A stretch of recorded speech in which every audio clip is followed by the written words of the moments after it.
मित्रांनो, प्रभाकर देशमुख सारखा माणूस वयानं लहान असला तरी त्याचे पाय धरावेत एवढ्या ताकदीनं तो शेतकऱ्यासाठी लढाई करतोय. ह्या लढाईला बाळानो टाळ्या वाजवून थांबून चालत नाही. ज्यांना त्यांना अटक केलेली आहे, ज्यांना त्यांना विश्वासघातानं फसवलेला, अशावर माझं पहिलं नाव द्या.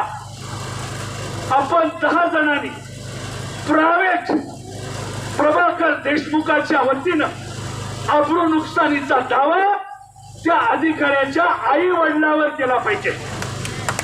अधिकारी दोषी नाही म्हणाले ना, अधिकाऱ्याचा दोष नाही.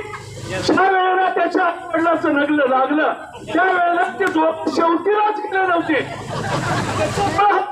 पॉइंट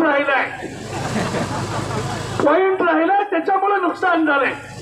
त्याच्या आई वडिलांवर केस केली पाहिजे.